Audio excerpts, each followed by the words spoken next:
Hello, everyone, and welcome to Human-Led AI Accelerated, the new rules of AI and creative marketing. I'm Yassine. I'm a creator and strategist in the space who's worked with many different brands to help bridge storytelling and innovation. But I'm very honored to moderate this conversation today as it's very important. But first, I want to introduce our panelists.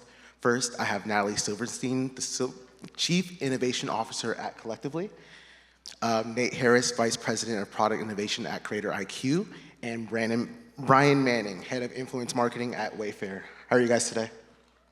Good? Great, doing well. Good. So like I said, today's conversation centers around a topic that's on the tip of everyone's tongue, and that being AI. With power-to everywhere, we're really going to explore what it really means for creative marketing. How do we move past the buzzwords and start using it more intentionally? What does that look like in practice? But most importantly, how do we retain the human touch that makes creative marketing so important? So with that, I want to get to our first question. And Natalie, I would love for you to start this conversation.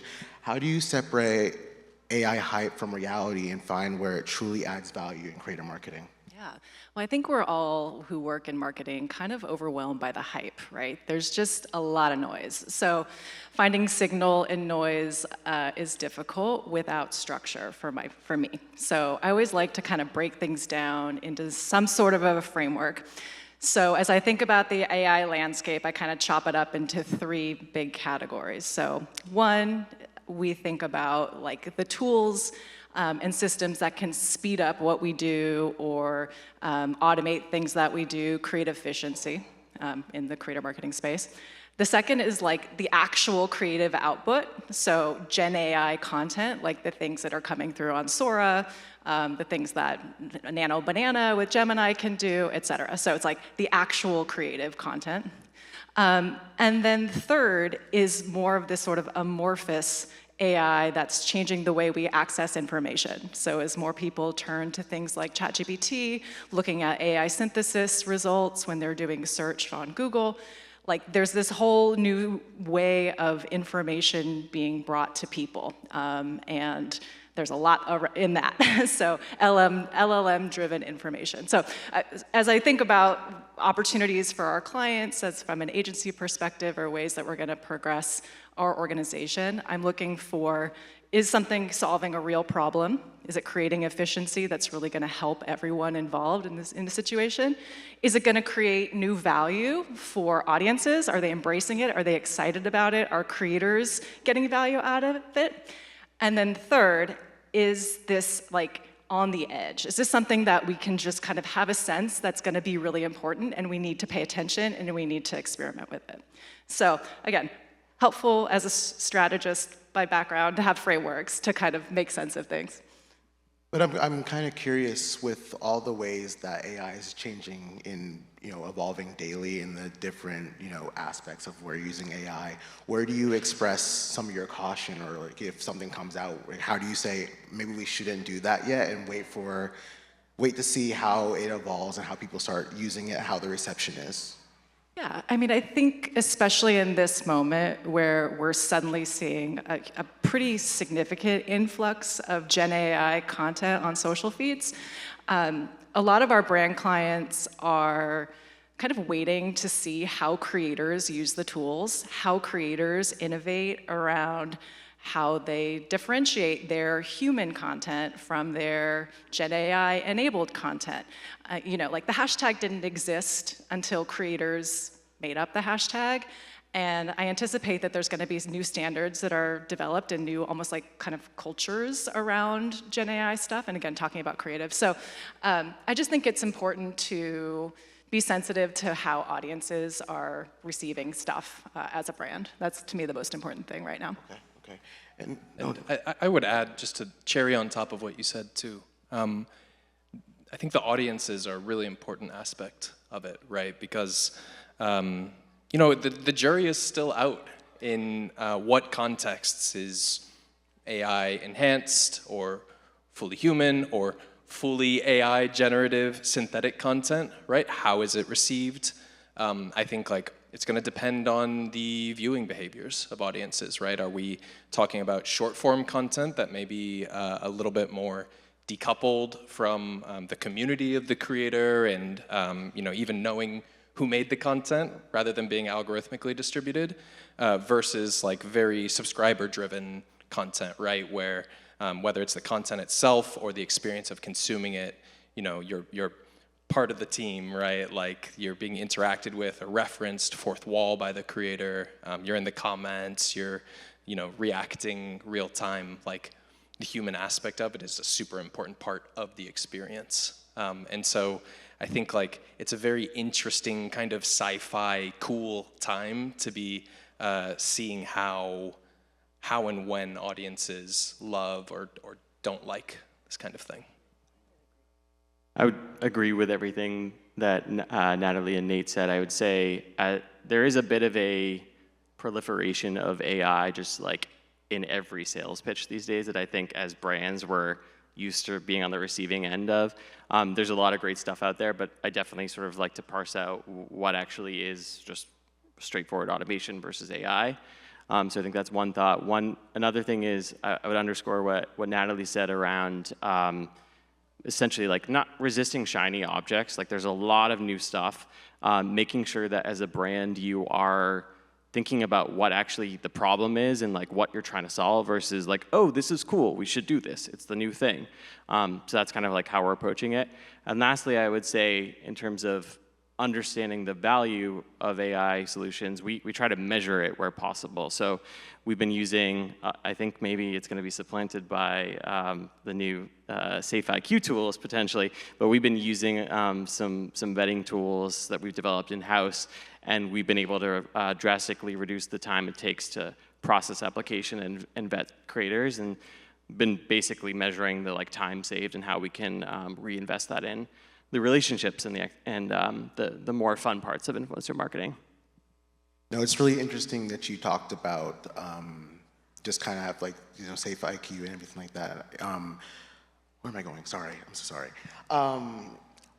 The point I wanted to get to is, Natalie, you mentioned it, and Brian, you mentioned it, that it's very important to ask the question of how are we using it, and also what is the problem that it's solving. And I'm really curious, I mean, as a creator, we all saw Sora 2 and kind of different reactions to that. But I'm curious from your perspectives, how are you using AI to streamline your workflows and processes? So anybody who's ever run a creator marketing campaign knows there's a lot of complexity. There's a lot of communication, there's a lot of touch points, a lot of approvals. It's a very human practice. But that being said, there's also a lot of admin, and the admin doesn't feel very human in the moment of doing the admin, from, you know, taking different assets that a client needs to approve, but the agency needs to approve it first, and you go back and forth 10 times on email, and then you put it in a new doc, and then it's on a different server, it's on Teams, it's on Google. So I don't mean to like traumatize you all if this isn't your life, but or re-engage trauma if it is. Anyway, there's a lot that can be improved with some automation, whether that is totally LLM driven, where we're using, again, like the actual AI to, you know, a language model to synthesize communications, to do things like for highly regulated industries, for example, claims that creators put in their content has to be extremely specific. And if you're developing hundreds, if not thousands, of creator posts a year, it's a lot for people to get through. So AI tools in our business are able to kind of do that first pass to make sure that, you know, we're hitting the right claim. So this is some of the examples, but just think about all the admin and where it, like, does it really need a person, or could a machine help get it from 0 to 1, and then the person kind of gets it to the next level? And Brian and Nate, I'm curious on the brand side, what are you doing, and technically as well? Yeah, I think fundamentally we're thinking about it the same way, where we want to inject AI where it makes sense to basically remove the unglamorous parts of marketing, influencer marketing. So it's things like you know, contract generation, or crafting, editing an email, some of the things that we use like AI for even outside of the influencer space. Specific to the space, like I mentioned earlier, we are using it for vetting. I think we're going to be using it more for hopefully generating some more insights that we can provide to our creators around, hey, this is, you know, why we think this particular asset performed the way it did. yeah, those are sort of like basically fundamentally making sure that we are just removing the unsexy parts, but freeing up our time to like build relationships and communicate directly with our creators. And I can say, as a technologist, I have the fun job of learning from people like Brian and Natalie, of where we can build stuff, to your point, both generative AI and classical model driven, right, that helps to tool up, right?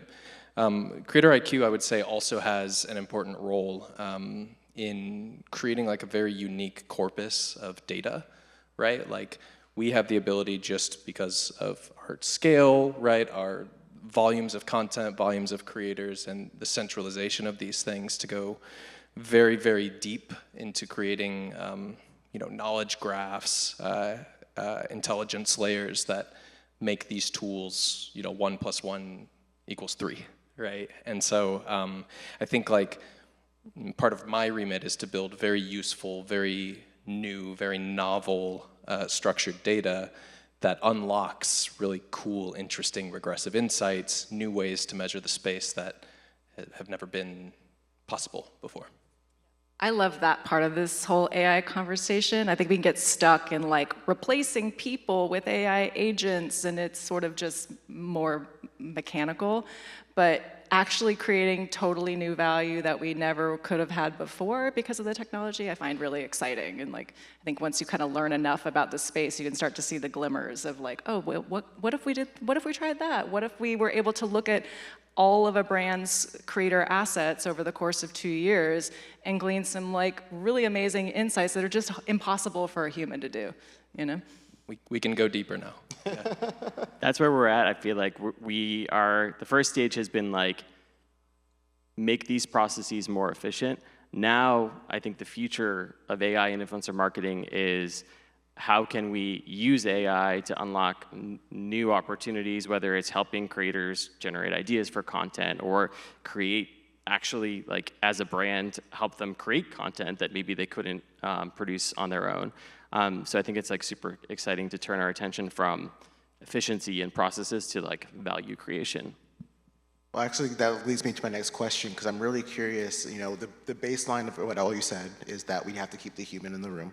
The humanity of creative marketing is what's important here. So I'm really curious from all your perspectives, when you're especially talking about using AI to start going into topic generation and things like that. When you're working in creative marketing, we all have our briefs. We have our, the things you send the creators, like you must say this, do that. What guardrails or guidelines are you implementing through AI to make sure that you're that it aligns with your brand values? I would say that for tools and processes that we're developing as collectively, and our parent company, which is called the Brand Tech Group, very AI and kind of technology focused holding company, there's a principle for human in the loop always, that this technology is to enhance human creativity, not to replace it. So for us, that looks like, again, focusing on the parts of the work that maybe are not enhancing a person's daily life. That I always think about, how can I make jobs better in my company? Like, how can every new tool or optimization or innovation make people love coming to work at our company even more? So that's something that I think about a lot. And then I think in terms of where brands are going with, creating guidelines to be able to interact with creators who are actually using Gen AI for content, I think there's going to be a whole world of brand guidelines and kind of standards and visions and briefs in the form of like JSON files, like the actual language that LLMs speak, essentially, right? That there's going to be an extension of brand books to almost like create branded worlds that creators can then create on top of in utilizing LLM tools, which is a little out there, but I think it's like pretty much here.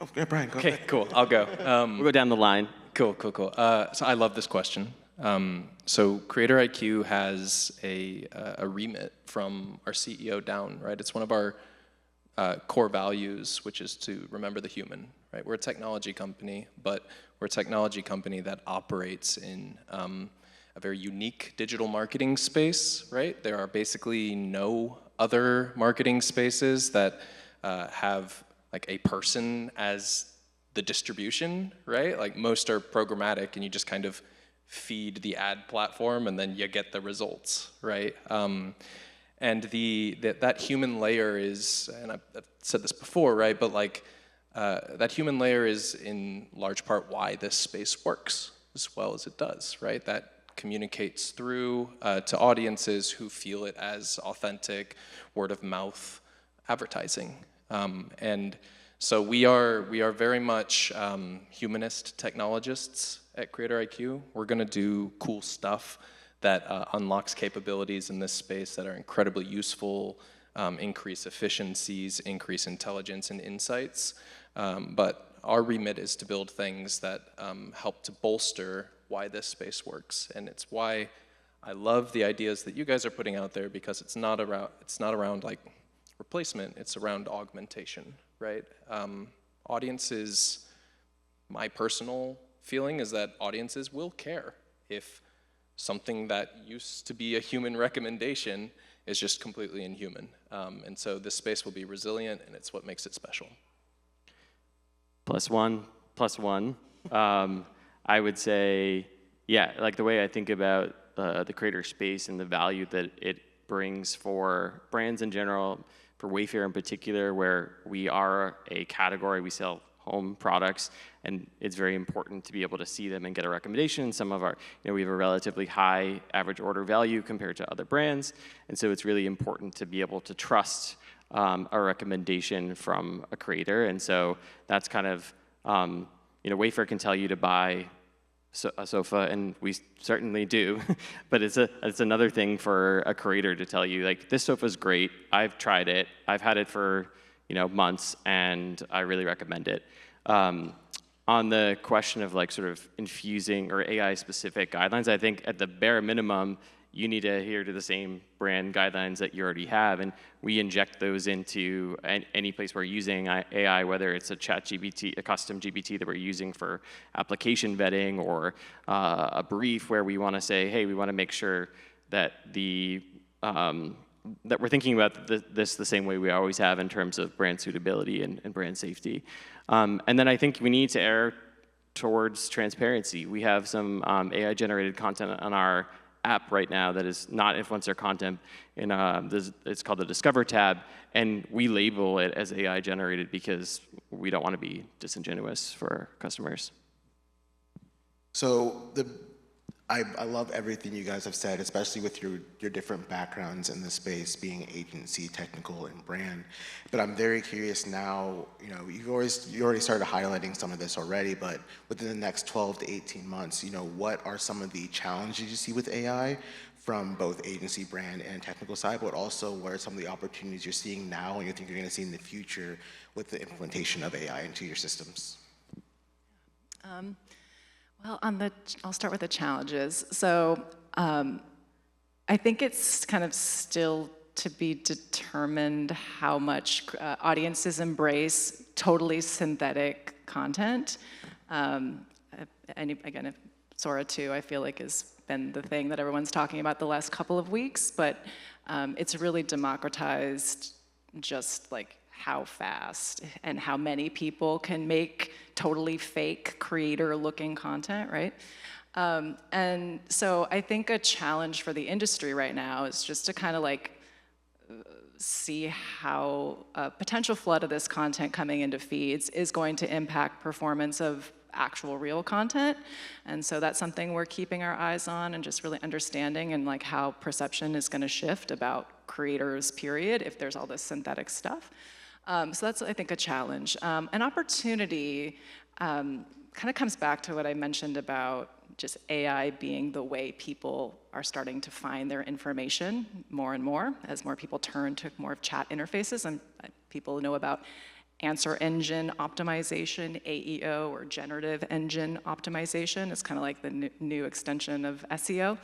And I think it's going to be really interesting to figure out how much the creator channel has an impact on what LLMs say. So when I go to ChatGPT, it knows a lot about me because I talk to it all the time. And I ask it like, hey, I'm thinking about getting a new shampoo. I've talked about my annoying curly hair a million times. What should I get? It's gonna tell me some stuff. And I think as brands are spending more and more in the creator channel, understanding the relationship between what's happening in the LLM answer engines and what's happening in social channels, I think is gonna be more and more important. It's something I'm spending a lot of time on. Nate, what do you think? Yeah, so I'm going to give an answer here that feels, it's going to feel like, oh my God, this is going to be a boring topic, but it's actually really important, right? Which is model measurement, right? So we're building both generative AI applications and like classical model applications, CreatorIQ, right? Classical data science. And one of the core tenets of doing that is that you don't release stuff into the world until you can prove that it works, right? And you can prove that it works consistently.